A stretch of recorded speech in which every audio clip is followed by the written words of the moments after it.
उत्तर भारत के एक छोटे से गांव का नाम था धनपुर।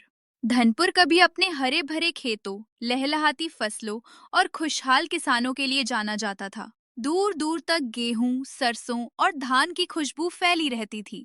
मगर समय बदला और गांव भी। अब वही धनपुर धीरे धीरे सूखता जा रहा था। गांव के बाहर एक पुराना सा खेत था जो पिछले 5 साल से खाली पड़ा था। न वहां फसल होती थी, न हल चलता था। लोग उसे बंजर खेत कहने लगे थे।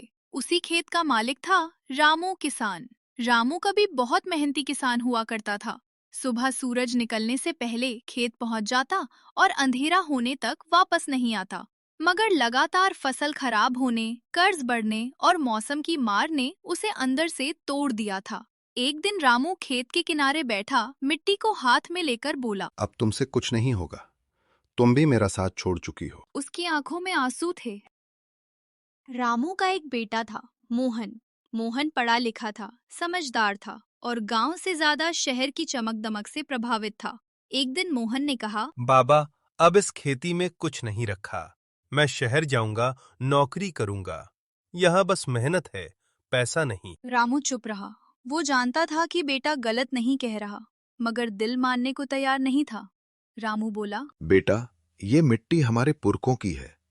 इसने हमें कभी भूखा नहीं रखा। मोहन थोड़ा गुस्से में बोला। पर अब रख भी नहीं रही बाबा। और उसी दिन मोहन शहर चला गया। शहर में मोहन को शुरुआत में सब अच्छा लगा। ऊंची इमारतें, चमकती सड़कें, मोबाइल, इंटरनेट। मगर कुछ ही महीनों में सच्चाई सामने आने लगी। नौकरी छोटी थी, मालिक सख्त था, किराया ज्यादा और जिंदगी भाग दौड़ से भरी। एक रात मोहन थककर बोला, यहाँ सब है, पर सुकून नहीं। उसी रात उसने सपना देखा।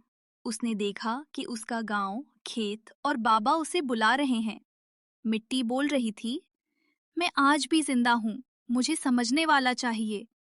मोहन की नींद टूट गई, उसका दिल कांप रहा था। कुछ दिन बाद मोहन गांव लौट आया।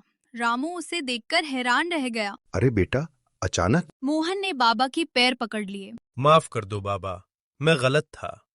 अगर आप चाहें तो मैं खेती को नए तरीके से करना चाहता हूँ। रामू की आंखों में उम्मीद चमक उठी। मोहन ने इंटरनेट से जैविक खेती, ड्रिप सिंचाई, मल्चिंग और फसल चक्र के बारे में सीखा। गांव वाले हंसते थे, पढ़ाई से खेती थोड़ी होती है। मगर मोहन रुका नहीं। उसने सबसे पहले मिट्टी की जांच करवाई, फिर गोबर खाद, केचुआ खाद और प्राकृतिक तरीकों से खेत को तैयार किया। रामू भी रोज बेटे के साथ खेत में काम करने लगा। पसीना बहता, हाथ गंदे होते, मगर चेहरे पर मुस्कान थी। 3 महीने बाद खेत में हरियाली लौट आई। जो खेत बंजर कहलाता था, वहीं अब सब्जियां लहलहा रही थी। गांव वाले चौंक गए। एक दिन वही लोग बोले, रामू भैया, हमें भी सिखाओ। रामू मुस्कुराया। ये सब मेरे बेटे का कमाल है। मोहन बोला, नहीं बाबा, ये मिट्टी का कमाल है।